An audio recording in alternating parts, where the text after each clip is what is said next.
Premièrement, na pesi merci na mosali na Nzambe Papa Faida na basali nyonso ya MJS pe na Assemblée Mobimba. Amen. Oui, lelo tozo continuer toujours na thème na biso o eza sur le vin. Tomonaki frère Ben ateyaki biso sur les conséquences. Tomoni Papa Rachidi alobelaki biso sur l'historique. Bisika wapi makambo yango ebanda. Eza une malédiction qui date de longtemps. Tomonaki comment est-ce que mayele ya mabe ya ba colonisateur bayaki po ba introduire peuple congolais na kati ya ivresse. Or ezalaki déjà mécanisme oyo bango basalaki pour affaiblir l'intelligence ya ba congolais. Tomonaki Papa Rachidi a décortiqué qui vraiment pour abanda qui banda et bandeli. Ti lelo comment est-ce que peuple congolais a commis ou a commis lelo suite ya vin, suite ya alcool.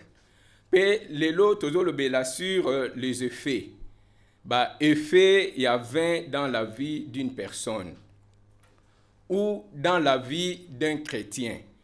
Le togolobela beaucoup plus te kaka ba chrétien parce que ba effet oyo ezo touché même ba couche nyonso ya société. Ezo concerné kaka ba chrétien te. Ce n'est pas seulement que ba chrétien baza ba victime ya ba effet oyo mais eza biso nyonso. Donc toute une population baza na plongé na kati ya ba effet ya 20 na kati ya vie na bango. Oui, nous savons tous que na monde oyo toza na monde moko tellement déchu égoïste où le péché et la mort lelo ezo menacer biso pona ko kabola biso na Nzambe. Mais comment est-ce que le péché et la mort menacent de nous détourner na Nzambe? Mais ce que tali sous Bible, au moment que Jésus se présente comme un bon berger. L'air Azoya, il compare également son caractère avec celui de l'ennemi. Alobi, le voleur ne vient que pour dérober, égorger et détruire. Wana eza caractère ya ennemi, c'est-à-dire aye ko dérober, égorger et détruire. Mais il a se présenté à l'obi, mais moi je suis venu. Moi je suis venu pour que le brebis ait la vie et qu'elle soit dans l'abondance.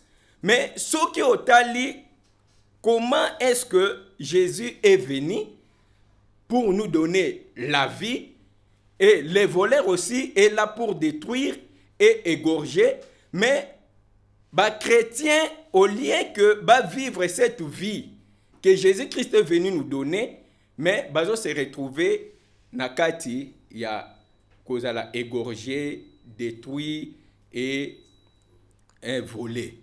Donc au monde que c'est une contradiction. Comment les lots biso les soi-disant chrétiens au lieu tozala na une vie abondante en Christ, mais toujours se retrouver na caractéristique où eza ya voleur, dérober, détruire et égorger. Donc eza une confusion. Mais pourquoi?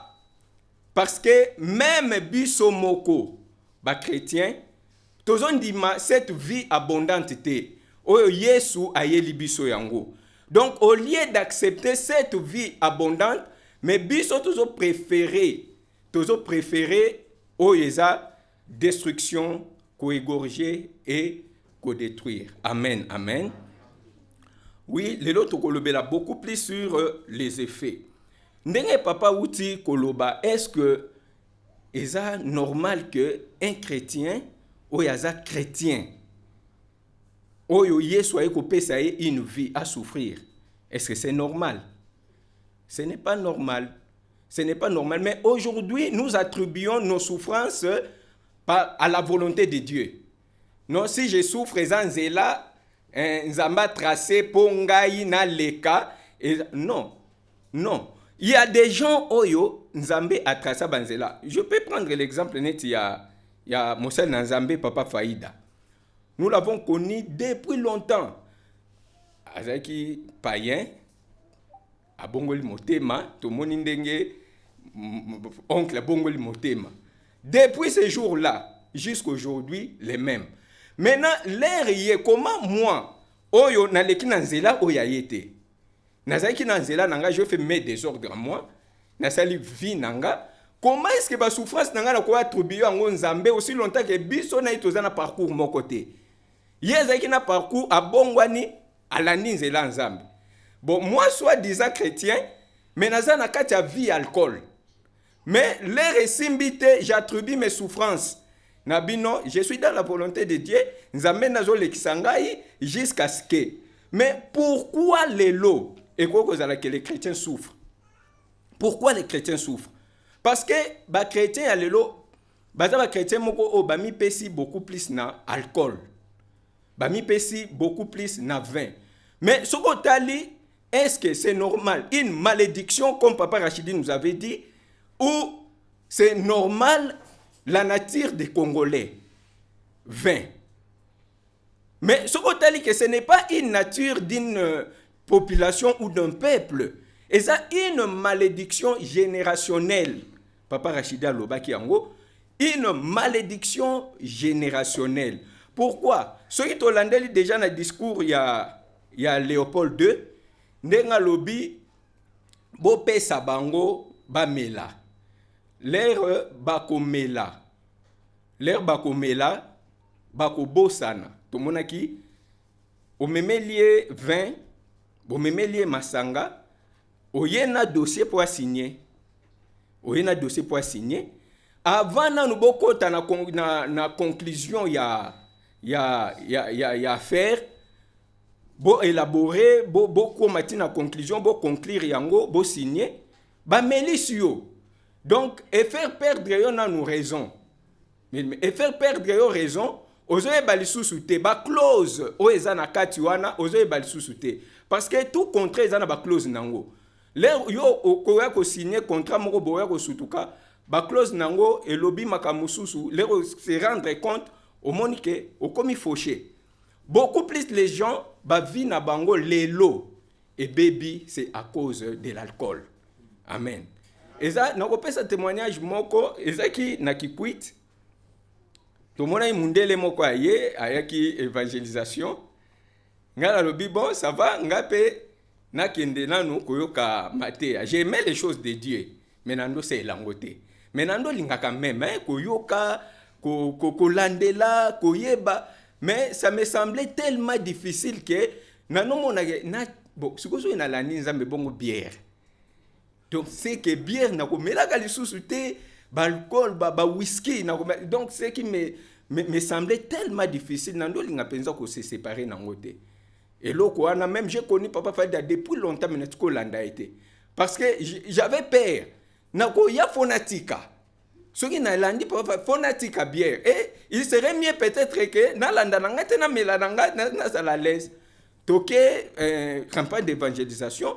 Nazaki na ba whisky au monde ba période moko ezaki ba whisky moko ba push café ba café room nazaki nango ina faire ba set na kati ya veste mundela ateyi na yoki mateya etouchenga na butu wana ezaki ba 19h nazui ba whisky na boaki yango vraiment. Je me suis repenti, Nabi Seigneur, pardonne-moi vraiment, pourquoi boy? Bien-aimé, nazongi ndaku. Et c'est qui na stade ya kikwit, to zaki pembe noana. Nazongi ndaku to komi 0R. Satan so le bien idée wa ko idée. Soif moko impossible. Eye. Ce qu'on a tali héros. Bien-aimé, 0R, il y a qui n'est 0R intérieur. Et ça 0R. Quand on parle de 0R intérieur, c'est-à-dire il y a 0R. Pour les gens, moment où 18h mboule beti, papa lolo a joué toko tutana. tuboko tutana parce que molili penza moko eza ke po molili eza na kinte awa kureza koto kureza même masangambila kureza te me kura kindele eza na capacité ya koéclairer pe masangambila même de distance na Gombe ezopesa ndo omoni commune na bino bokoza na courant te mais moi lumière eza mais Kikwit à l'époque ce n'était pas le cas eza ki vraiment molili boko tutana bien aimé na vandi na bi non na vanda Nabi déjà na se repentir esili. Ine Nabi jamais. Na dola la libanda na annexe na fongoli annexe. Na kei na sauté mir. Ti na katia stade. Soki pe diable alobi ke asunga yo.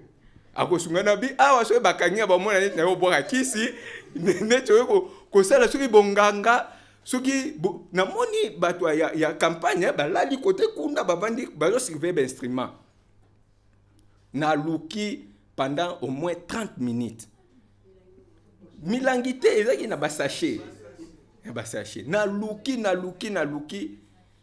ezate ti na luki ba moment wana pe diable kwa kosunga yo na nyata boy na yoki elo mo ezo boucher kana likolo na bi Seigneur merci na loko tu peux 7 paquets nanga na zongi vraiment j'étais très à l'aise cette nuit là na meli banda 1h wana ti ba 4h moi cette wana sili ba 5h na lali mais dans tout ça ezaki eloko moko boneti je ne comprenais pas pourquoi maman ndondi melangate maman ne croyait pas que nando mela ti akufi akei atukoye bateke na melaka masanga siko ebando lekelanga ezaki nko to ezaki ni parce que c'était connu mais ye no yoza mosa na nzambe na ndimaki teke yo komela so na bika mama na simbaka te oui o simbaka te mais na bité yango na biso ba parents il faut beaucoup plus pe kolandela bana faut pas kolanda oyo mwana zolo bakena sala kate papa ate ya kabiso souvent que to bimaka to kendaka to sala makambo ba parents na biso ba yebaka te ke biso to sala. Et c'est qui n'a pas je prenais tout et comme il a un niveau que bien réseau cocaté au commis na cigarette au commis na diamba donc et pétion même punition ya kotambo na brosse na pepsoda na moi ça que moi moké na zaki nango parce que na no lingate munoko e lumba bo yubat ba yo kake na melaka soko komba place moko bona brosser na ndako ya camarade moko avant zonga ndako na ke na brosser na zongi bien aimé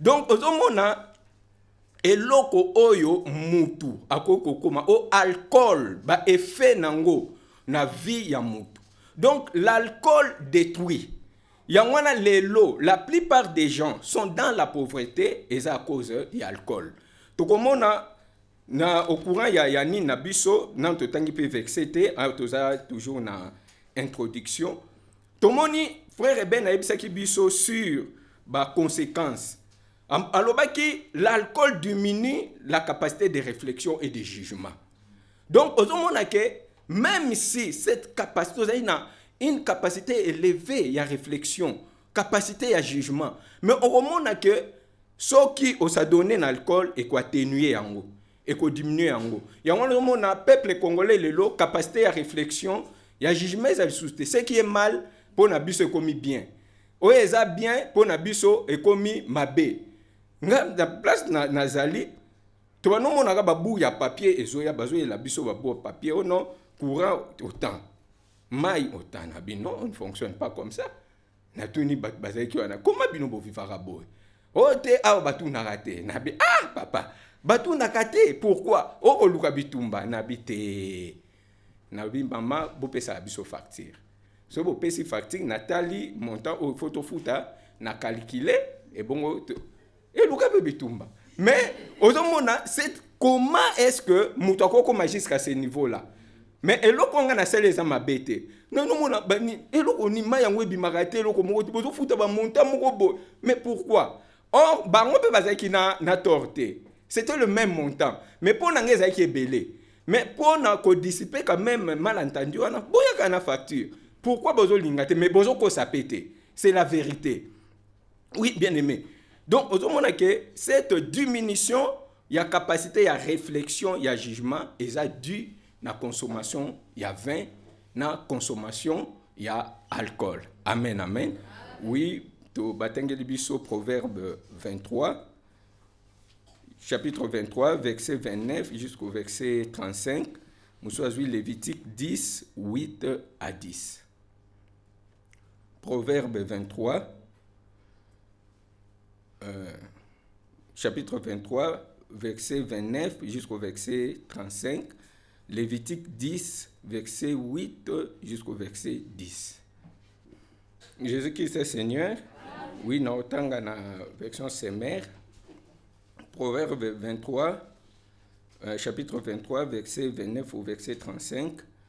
Pour qui les hélas, malheur à moi, pour qui les querelles, pour qui le plainte, pour qui le pleu inutile, pour qui les yeux rouges, pour ceux qui s'attardent à boire du vin, pour ceux qui sont en quête d'un vin parfumé. Ne cuve pas tes regards sur le vin vermeil. Quand il brille de son éclat dans la coupe, il descend si aisément, mais finit par mordre comme un serpent et te piquer comme une vipère. Tes yeux verront alors des choses étranges et tu laisseras échapper des paroles incohérentes. Tu auras l'impression d'être couché en pleine mer, ballotté comme un matelot en haut des mâts. On me frappe, dira-t-il, mais je n'ai pas mal. On m'a roué des coups, je n'ai rien senti. Quand me réveillerai-je, il faudra que je trouve encore quelque chose à boire. Jésus-Christ est Seigneur. Amen.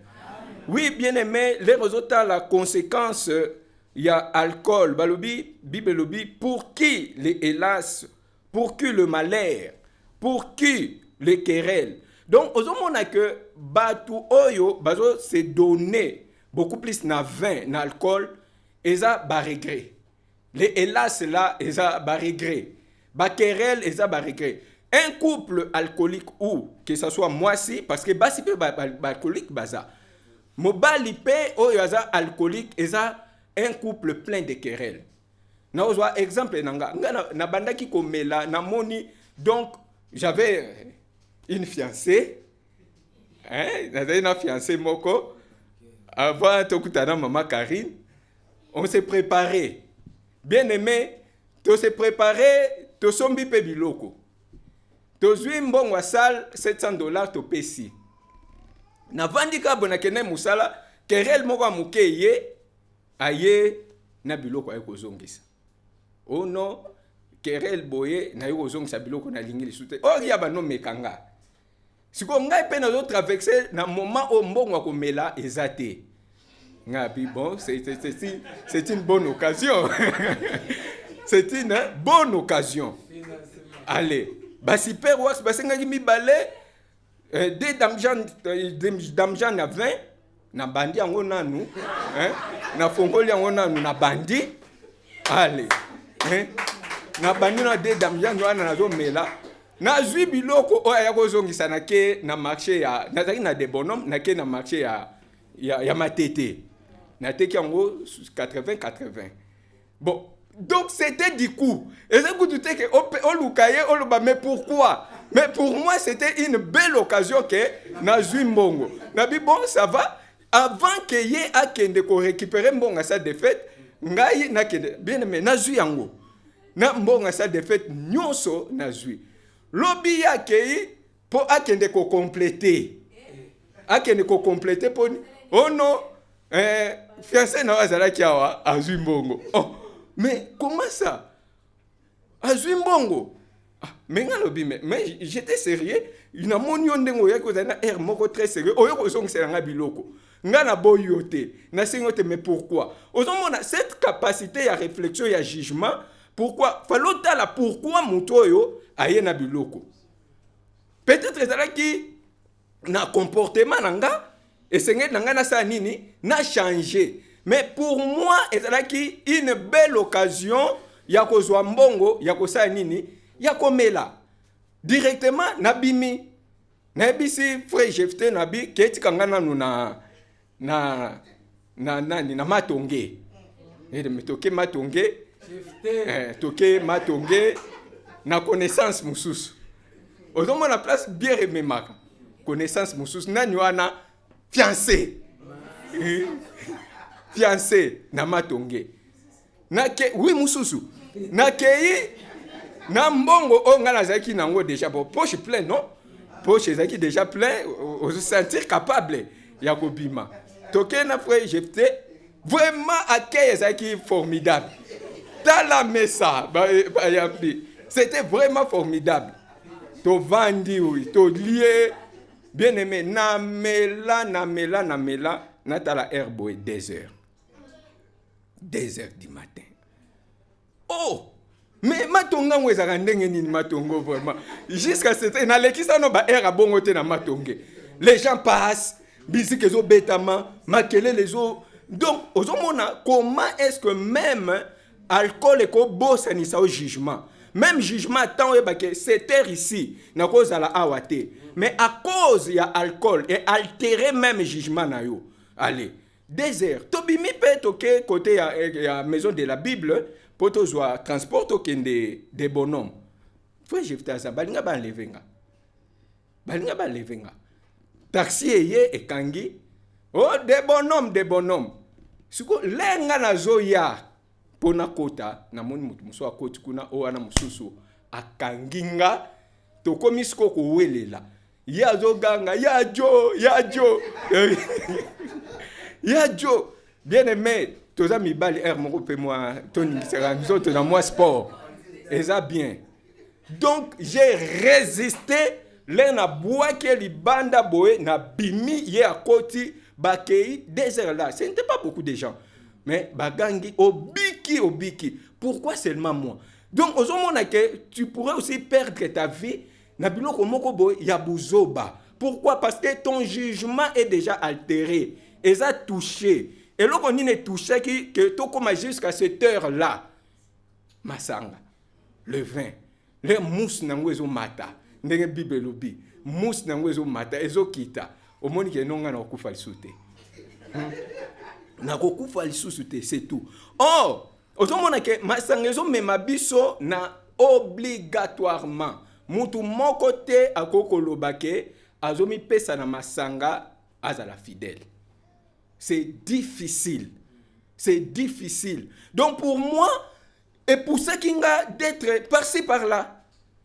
Hein, par-ci par-là. Donc, tu ne te soucies de rien. Or, aujourd'hui, ba camarade obiso to sala na bango, il y a des gens qui ont des maisons. Batonga. Moko zana ndakwa niveau moko na matadi kibala. Matadi mayo. Matadi mayo, oleki matadi kibala okoti moi. Aza na ye aza. Mais pourquoi seulement moi? Parce que ozomona cet esprit là, il y a colonisation. O bateya kibiso. Et qui comme je n'étais pas en Christ, esprit wana obligatoirement et fonctionner katinanga influencer et beaucoup plus de Congolais basa influencer l'esprit wana. Pourquoi il y a pas de jugement? Papa ou tu le bango bakati mai mais besoin au prélever. Tu ni mais ozo prélever nini mai ebimité suko ozo prélever nini wana soko lobi ne papa lobi ono bakokata biso mais bakokata biso nini aussi longtemps que mai bimakate. Et nous aussi pour to réclamer c'est tellement difficile. Ce qui est anormal, alcool et memi biso parce que ben effet na yango et se manifeste toujours à long terme. Il y a les effets en court terme au milieu au salibuzoba. Mais la destruction de la vie d'une personne au hasard sous influence, il y a alcool et il y a toujours petit à petit. Les londés on se retrouver. Je regrette. Oui, je regrette. Je regrette. Pourquoi n'a-t-on regretté?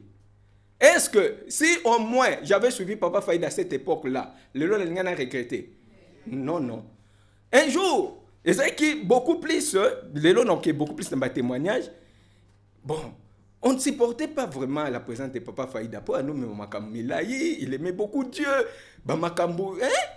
Donc, ce que Kangi Bino, Banda, ce qui 8h, Brokende, Tiba 15h. Ce que prière. Ce que vous avez calculé, et vous avez 14h, na monia zo kita, c'est que tu 20h. Ce que photo mela. Au monde, on a bengi les vieux. Nabi, azo kita. Azo kita, azo ya. Au monde, o sokola, te so dia ba bengi fo bima, okima. Le rakoya. Un jour, nous amènons à ça la makamuna, tomeli, bien aimé, prière et toka, nous amènons à mato inanga.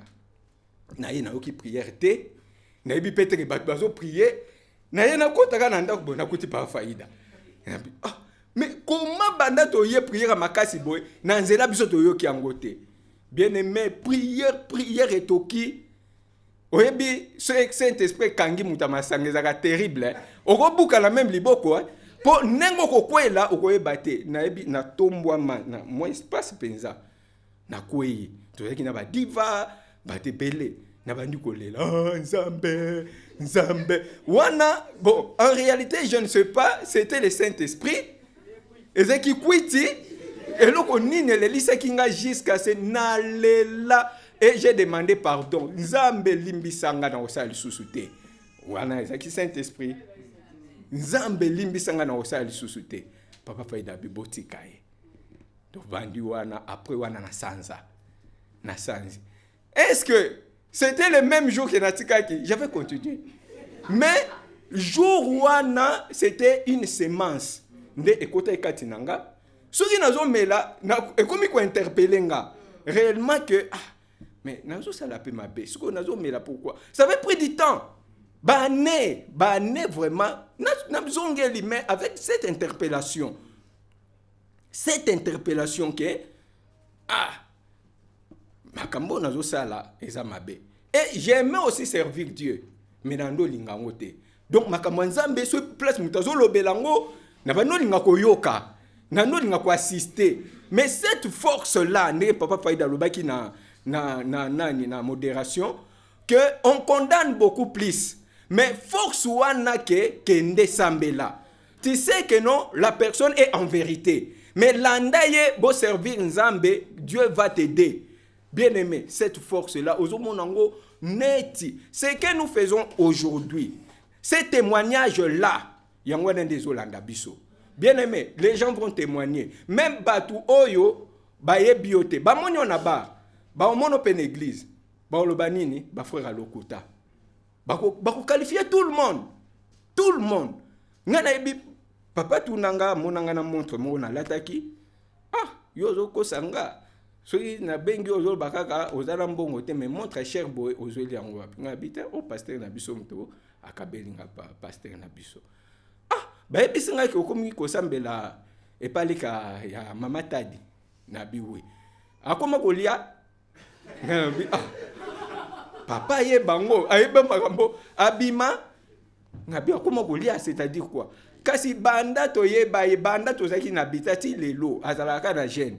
Maintenant akomi ko témoigner na ba pasteur soi-disant papa leki pasteur Abadjo vraiment wana mosel na nzambe banda na yeba eti lelo aliakate.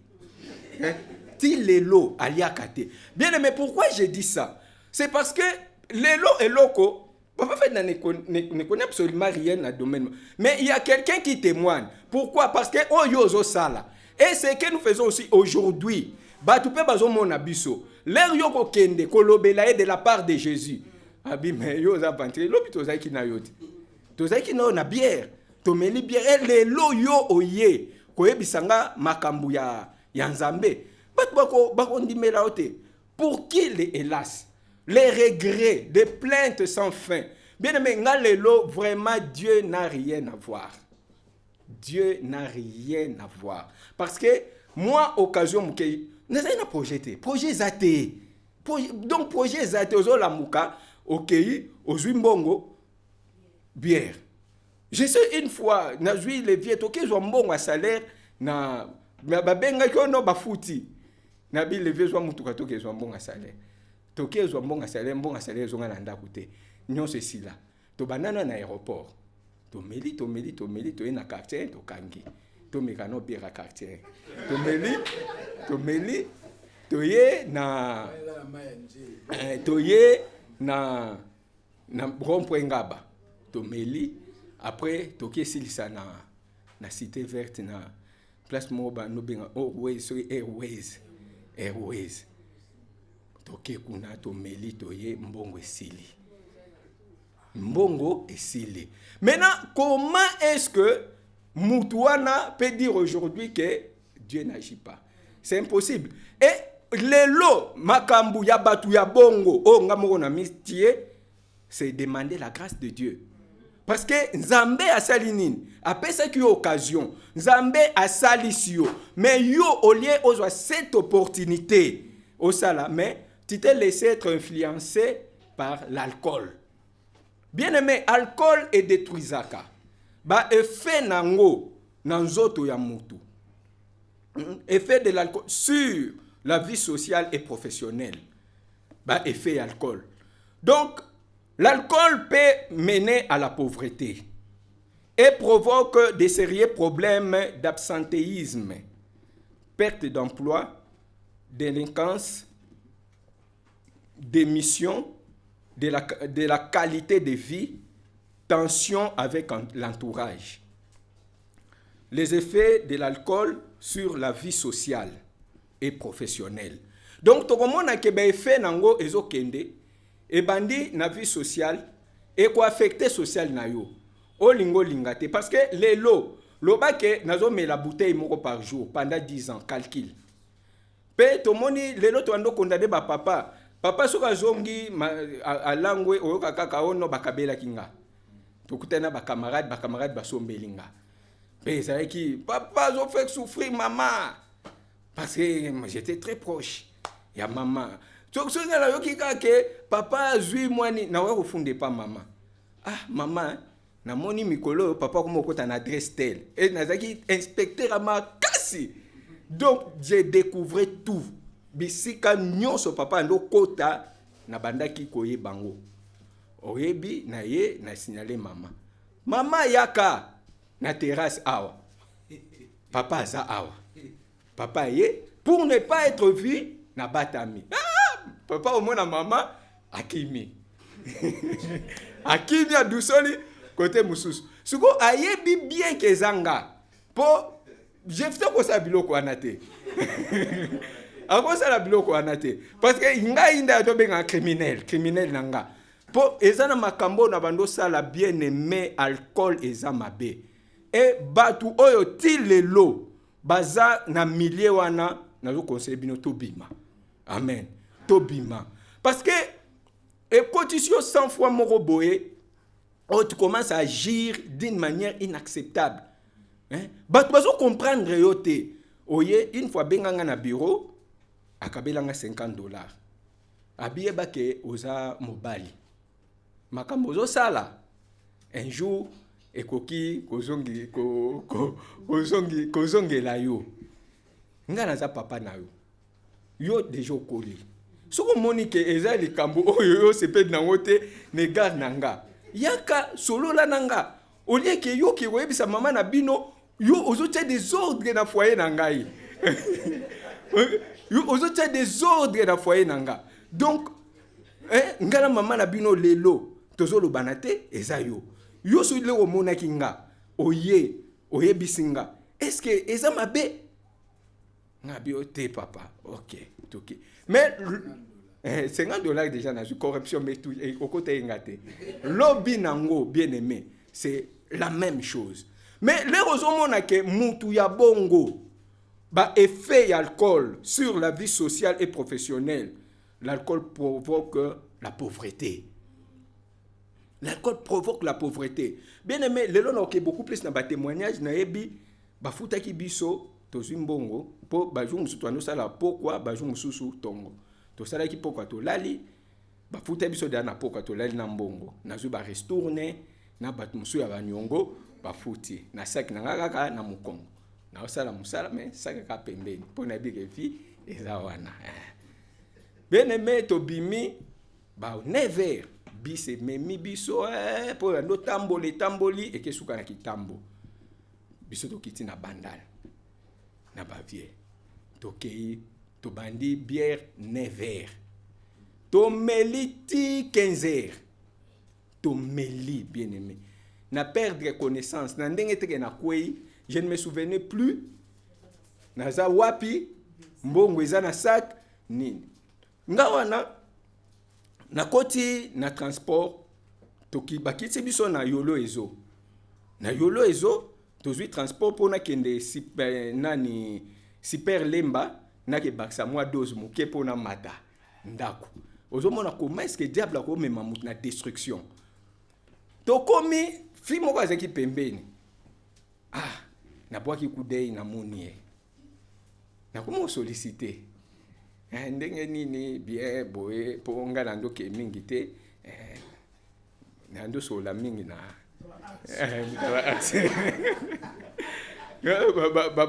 ba discours ebele na ndo lingango te po na fongola brèche moi 20 po na bi ke dossier sur côté ezala moi kimia moi 20 déjà côté bon ba fi pe ya kin à moins déjà moi 20 oh boye bonjour moi 20 est-ce que tu peux acheter ni mais bien aimé na kati na bosani ke na pesi $20 na bosani oli ya bandaki na coin na bis nga awa je pensais que na boaka soyi na libanda or na boaka la soyi na nzoto jusqu'à ce niveau là na boaka la soyi na nzoto mais tonton nini boy bien aimé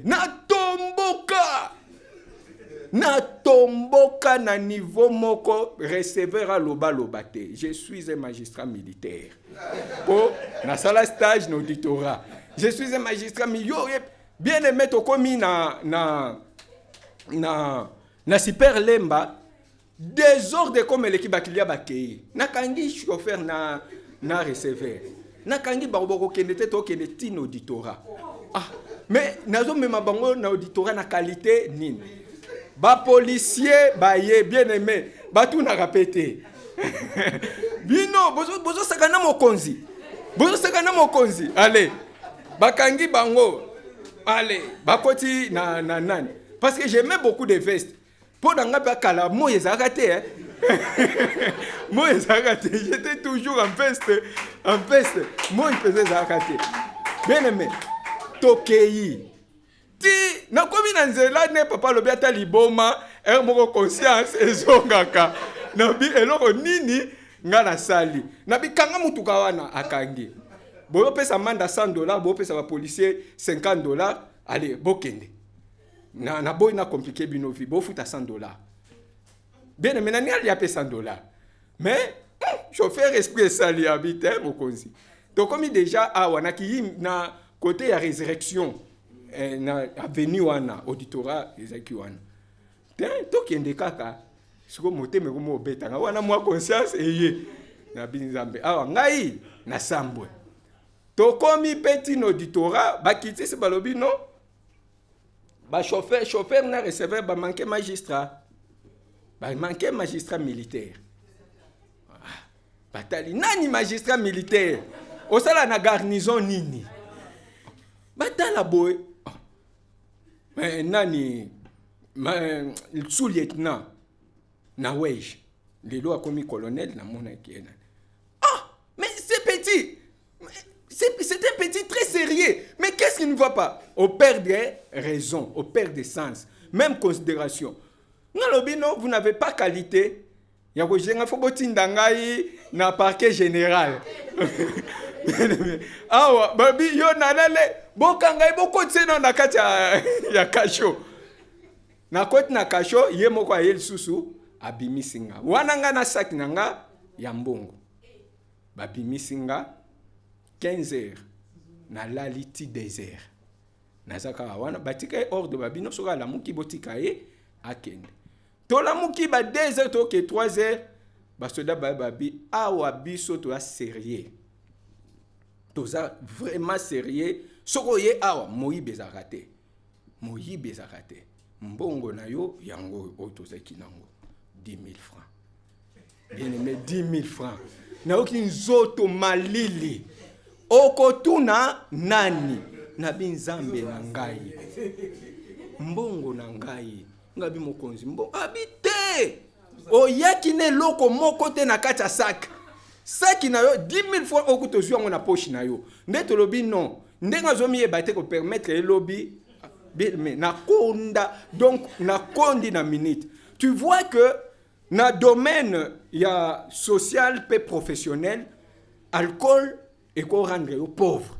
Or soki nazwaki mbongo wana ya ba ristourne ya salaire bat ba futinga banu j'allais faire quelque chose mais basoda bazwi yango na butwa na babimisi nga toke tosombi lisusu bazosomba ka na mbongo nanga nazomona ka babiye nanga yango nezobima basombi tomeli sous moi 3 allez tomeli na bango bako na corps de garde na mbongo nanga na suka bapesi nga 10 000 francs na futi transport na mati.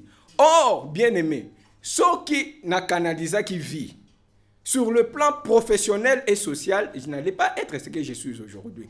Si ko yango no mona ke effet nango ekobebisa musala na yo alcool to moni absentéisme moyen okende convenablement na musala ezate oza mutaba retard mutaba absence bien ngaso ina lali baju muso musala der to lingana makarine mutando ya tongo eriko kitu ok musala te na bité lelo na okete lelo okende te bien aimé valeur à musala zala chômeur hein zala chômeur.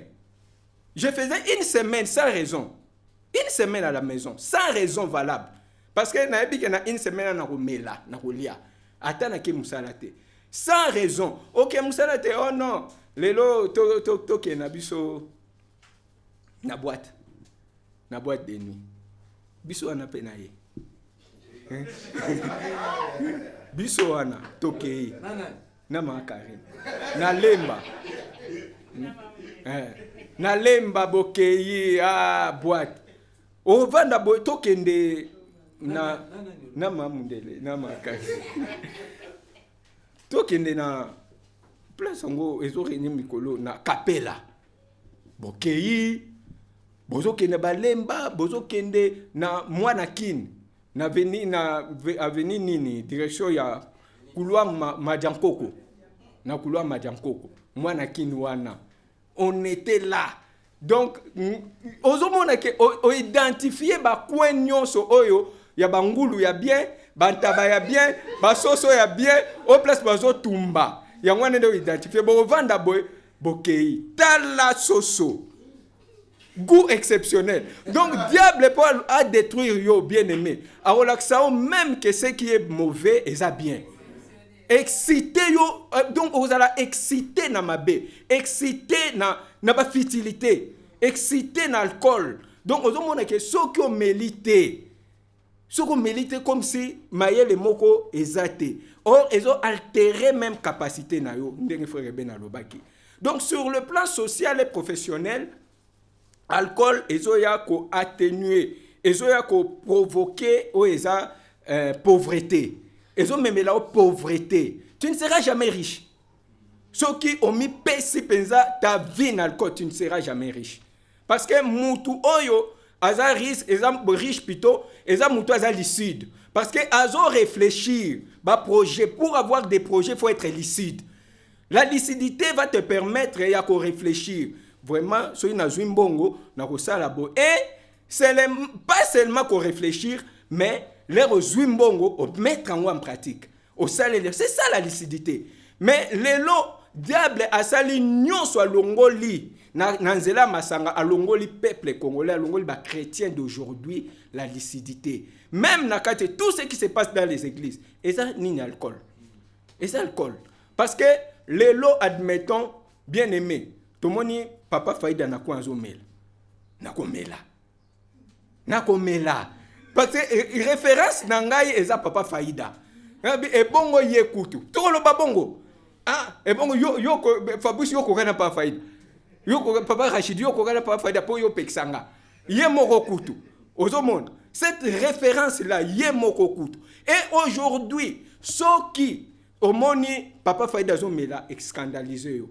Yeba que yo pe soko meli, o meli, et zapena bato ko scandalisé. Amen. Et ko scandaliser pe bato. Mais c'est que ton mentor ne fait pas. Bien aimé. Pourquoi maintenant biso tokoki ko salango aussi longtemps que ceux qui y a sali et ko scandaliser biso. Mais biso tozo monango que c'est normal. Tozo monango or Bible bi soyez mes imitateurs. Wana Paul ndazo ebisa ba chrétien. Comme moi je le suis de Christ. Donc nous sommes les imitateurs parce que nous avons un chemin. Biso to tracé té. Mais to kuti nzela o muto a tracé o biso tozo landa. Or dans nzela wana il y a beaucoup des interdits. Amen. Il y a beaucoup des interdits dans nzela wana. Et leur mentor azo appliqué ces interdits et que biso batozo landa to appliquant wote bénédiction na église ezate. Bénédiction na église ezate. To sala na biso. To sambe. Un jour moi papa faille dans sambe la pona maman Karine. Alobi nando sambe la pona frère moko na mituni. Seigneur, bana o qu'est-ce qui ne va pas bazo pambwa matin ndenge nini. Ezanga to ezabango. Bien aimé, esalanga pasi. Ah! Nabi, tina niveau mosel na nzambe c'est à se culpabiliser. Tina niveau na nzambe. Mais ezabiso. Biso moko nde toza na base.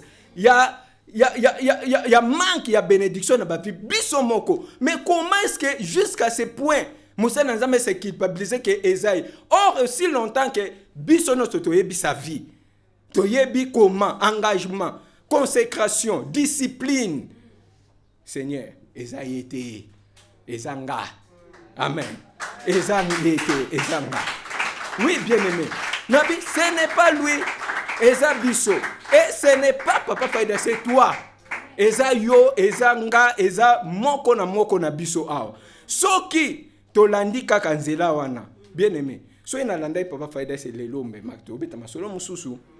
À cette époque-là, parce que c'était miraculeusement tout d'abord né na zwaka musala, c'était miracle. Na umelate. J'ai fait 2 mois. Lena 6 classe 2 mois, il y a chômage. 2 mois. Nazwa ngope kaka nanzela mosala na nzambe. Aya na ndako boni osilisi boni musala. Oh non musala tozo luka. Abi natuni boni musala. Nabi musala tozo natuni boni musala. Ah, bien aimé. Ata mutal bomba pe moi comme ça c'est yaka. Saint-Esprit peut ko interpeller lo ba ke musala ezabia. Musala ezabia. Bien aimé na sala musala moko sans dossier. Sans dossier. Na keni mais on t'attendait depuis longtemps yobo. Kozonga te va bandamba la moko kota wana ba pesa o misala ba laksa ondengo sa na banda musala bongo na banda bongo mais yo otali manière nini te oyo bandela ki directement au se désorienter. Or à cette époque là c'était en 2009 à cette époque là jusqu'à aujourd'hui bien aimé combien d'années Combien d'années? So lobi ke na landa nangai papa Faïda ndenge azosala. Est-ce que j'allais délocaliser bambongo nde na bando sala la folie de grandeur? Pourquoi? Parce que alcool et longolio mayele. Même si conséquence nango c'est aujourd'hui ça pèse hein sur ma vie sociale, ça pèse. Donc on le batte que oh non lelo ce n'est pas Dieu ngakutu critère wana na longolango. Seigneur, fais-moi grâce. Fais-moi grâce. Oh non, todo sambela bien tété. Oh nguyeza te awa na MGS. Bien aimé. Nguyeza te. Ezali. Mais pourquoi? Il y a ba makambu oyo alcool peso réclamer.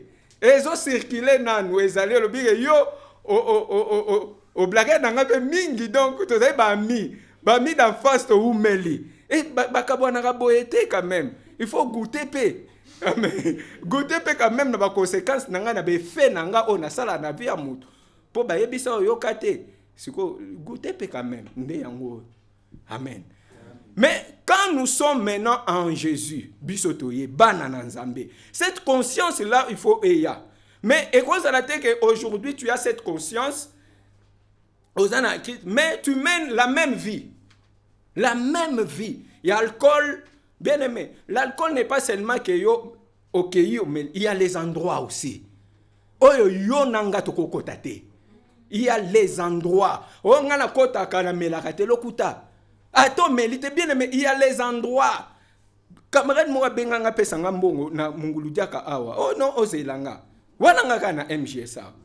Abi na vanda sous place oyo.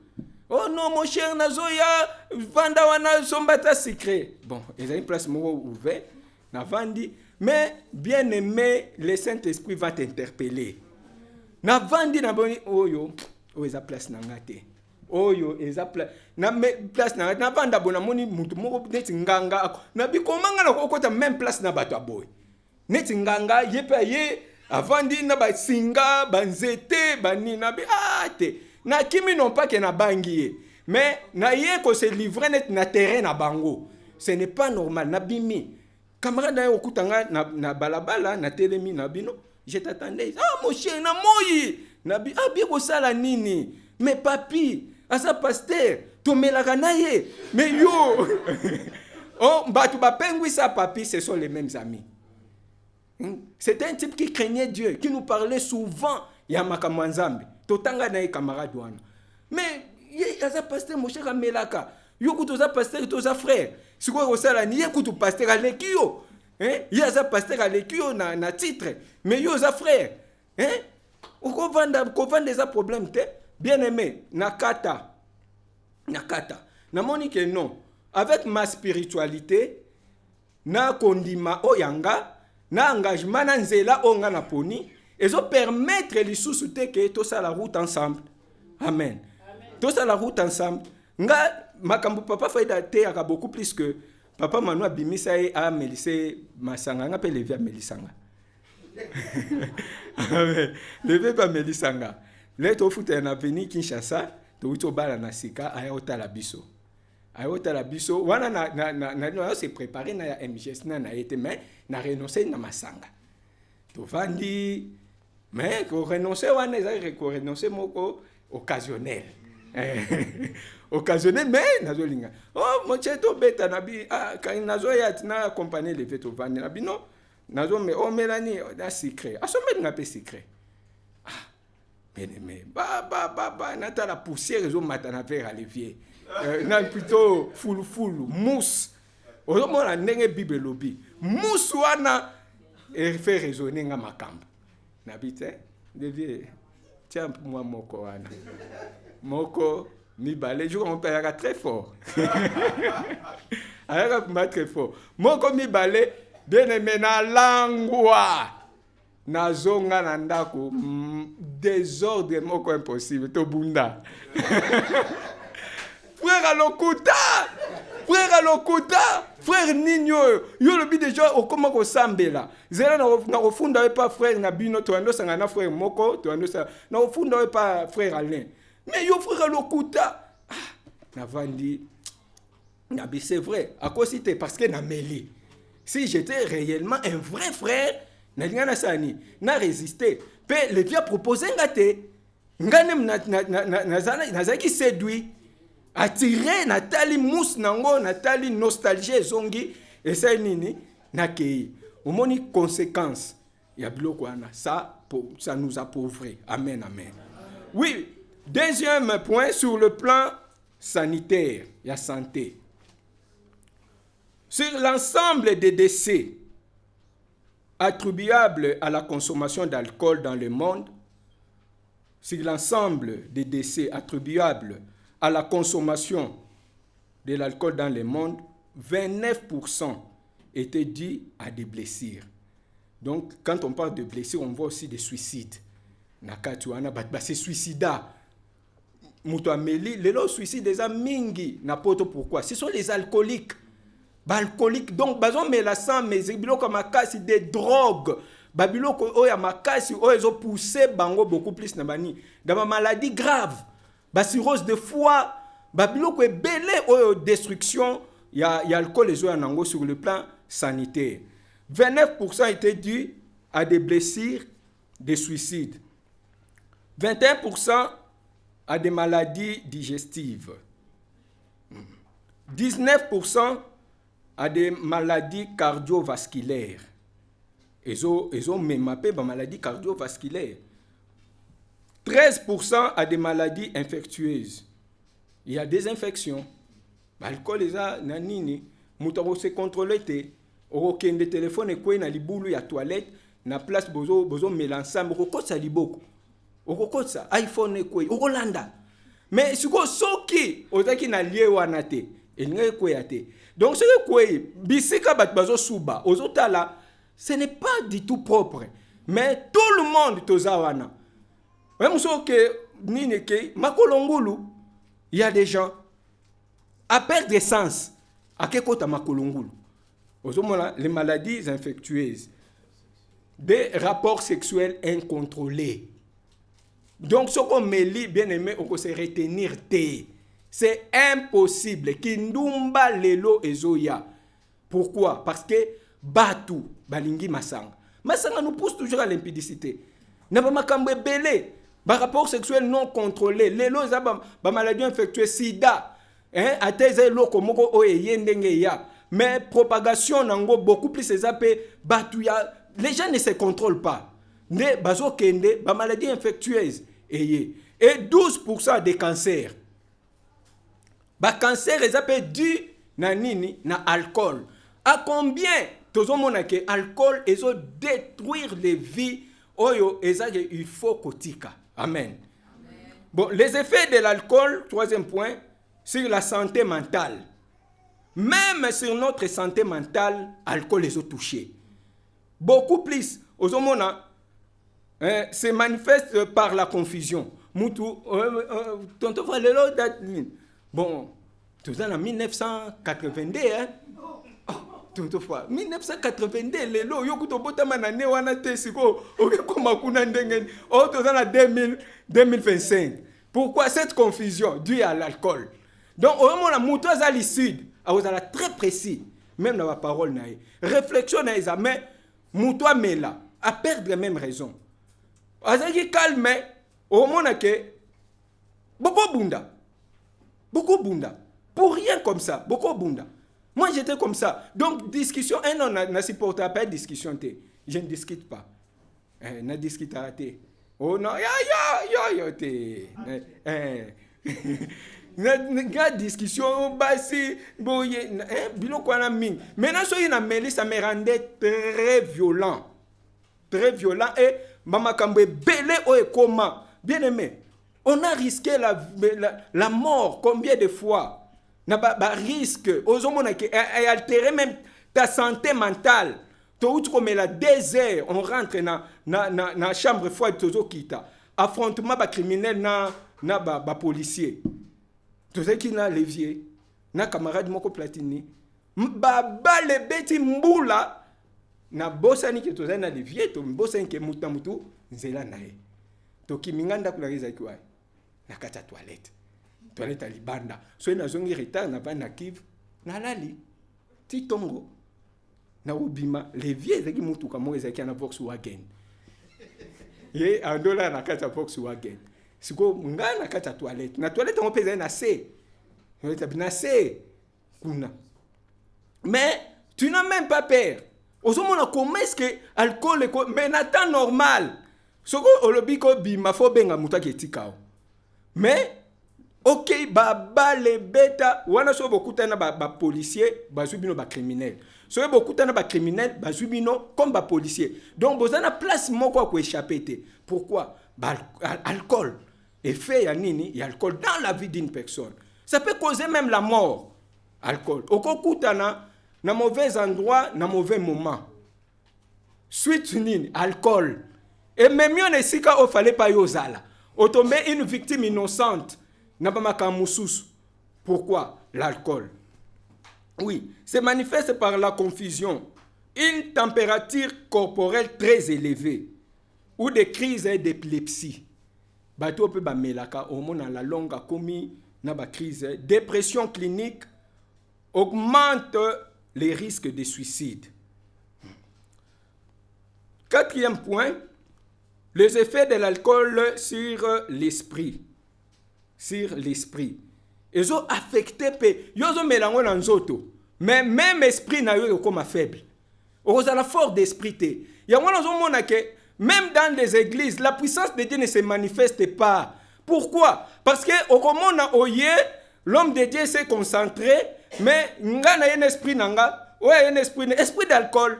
Donc, l'alcool est l'ennemi du Saint-Esprit.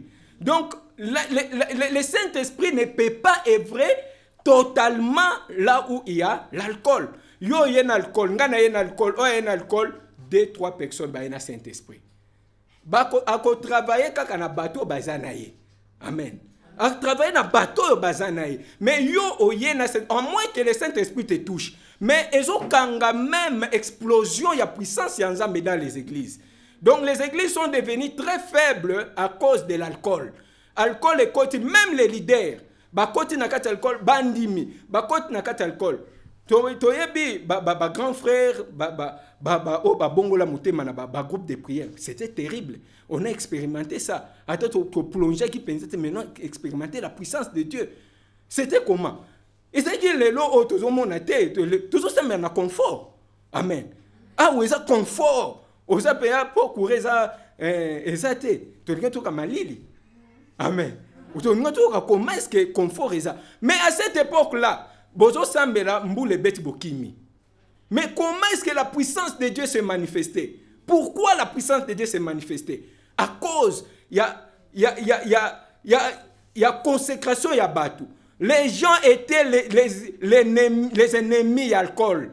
Batou bandako yo kanana alcool te. Les frères de cette époque-là, bazaki ba ennemi d'alcool. Basser bazaki ba ennemi d'alcool. Mais aujourd'hui, dans les églises, les gens sont devenus les amis de l'alcool. Na kati église.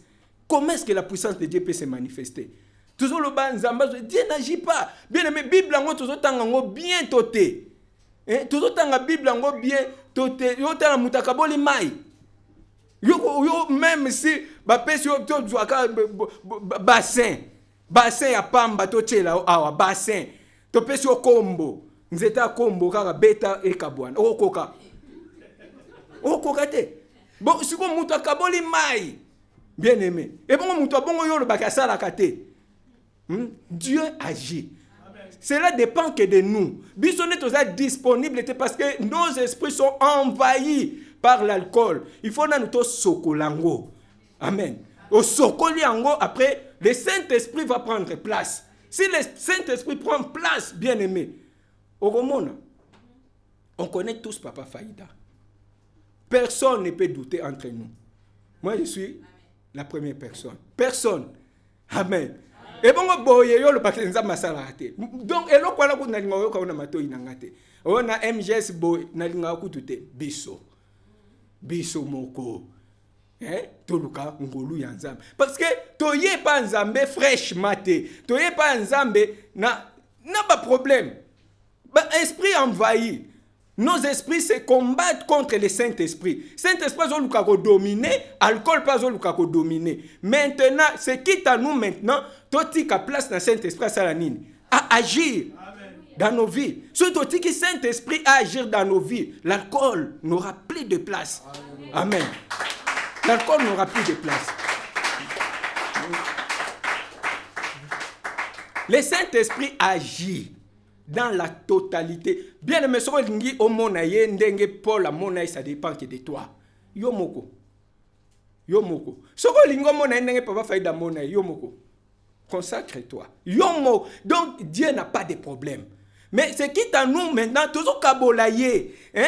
Moko to beti, moko otiki. Ngana no melango na moni maintenant c'est l'équipe bon na luka kimia, na luki gourde moko ya bien. Na tie paillasson na tie na kati makari na ina fongo na tie daso 3 bouteilles na kati ya bien na moi molati jaquette okoti sango yango ezaka yango na jaquette na sa moi bo oyo karate bino wala nini na bima ya malili donc bien aimé cause à l'esclave ça passe tu vois que au sombi des bouteilles au tient on a kacha so ok sokolo ke mela na toilette na douche pour aux hommes on bon maintenant c'est le qui hein maintenant c'est le qui peut moi lupemba na ye ya grimace hein et quand tu ngapé hein qui moi lupemba grimace bon c'était difficile que muto ya a grimace nga c'était difficile non ça c'est l'interpellation de Dieu. Amen. Ça, c'est l'interpellation de Dieu. Natika. Quand je suis venu dans MJS, j'avais pris la décision. Amen. J'avais pris la décision dans le Seigneur ou au Tikinga ou dans les vrais.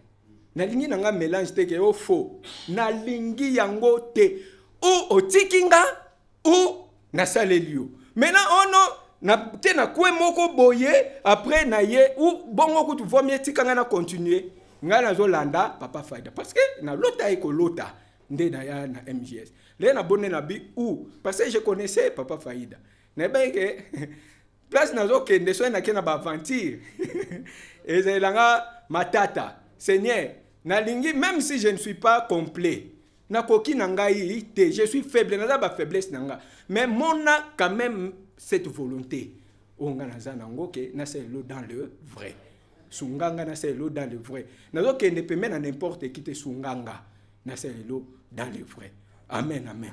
Or aujourd'hui bien aimé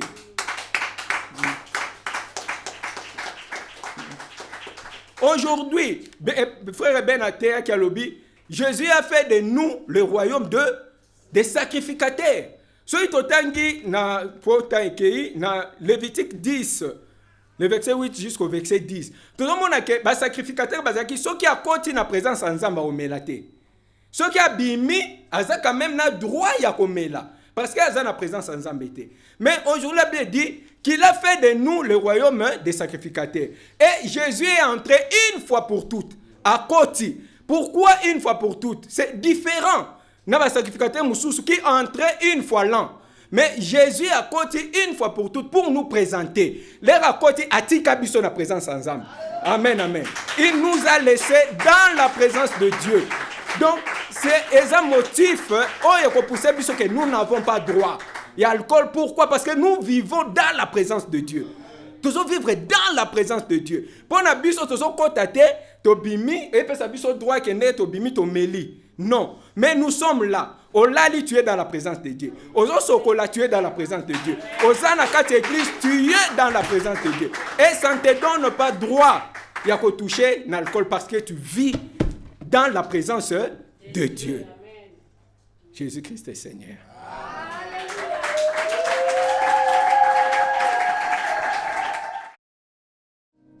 Andalo.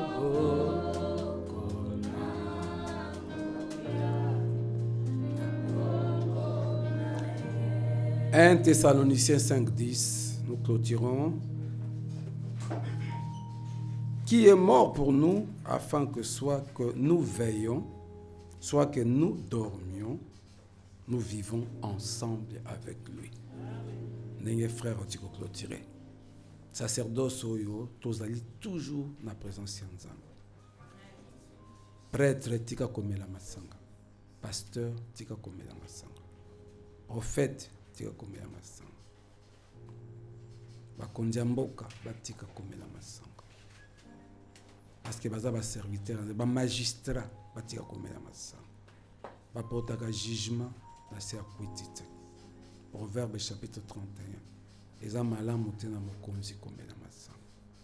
Peuple congolais totika masanga. Soki yo melaka kotinda bato ba melate. Toyoki ndeko apesi ba témoignage.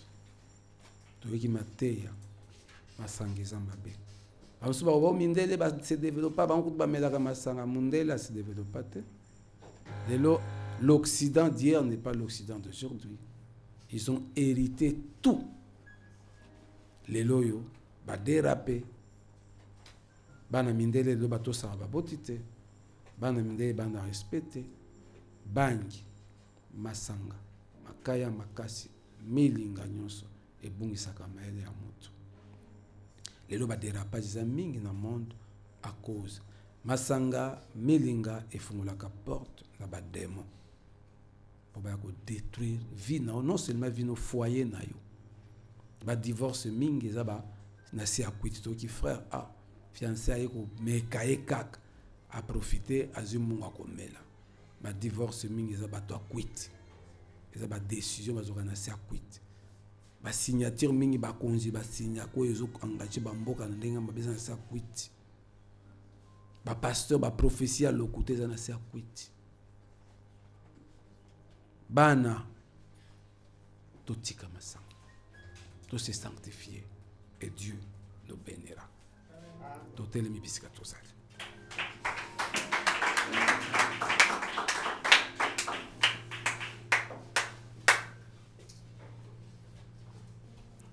Senganzamba petola yo pe eyoki yo mateya oyo obanda vie ya sika. Une vie remplie du Saint-Esprit. D'être clôturé dans 1 Thessaloniciens 5:10. Jésus est mort pour nous, afin que soit que nous veillons, soit que nous dormons, nous vivons ensemble avec lui. Tous ensemble dans Nzambe na quittité, na lucidité, na conscience. C'est Nzamba purifier au banda via sika to bondeli. Père très saint, que ta paix soit sur ton peuple. Que ta bénédiction soit sur tes enfants. Sanctifiez biso, pesa biso vie à sika. Remplis-nous de vie du Saint-Esprit, de grâce et de gloire. Pambola bonyo so ba ki matea o pe bo ba ko landa yango na ba réseaux sociaux. E botamboma. Bimisa Bacchus, bimisa divinité ya kwiti na ba vie na biso, na église, na mboka na biso, na ba famille na biso. Na kombo na Jésus-Christ. Père, bénis ton peuple, enrichis ton peuple, fais prospérer ton peuple, fais réussir ton peuple, et sa lucidité, sagesse, discernement, intelligence, et à gérer, et sa biso. Ce pas kimia, guérison, paix, santé, une source abondante de paix et de fidélité. Au nom de notre Seigneur Jésus-Christ, tu pamboli semaine, tu as intercession à semaine dans ma boca. Tu as famille dans ma boca. Na combo de Jésus-Christ. To bon de l'ipétolobi. Merci Seigneur Jésus-Christ. Amen.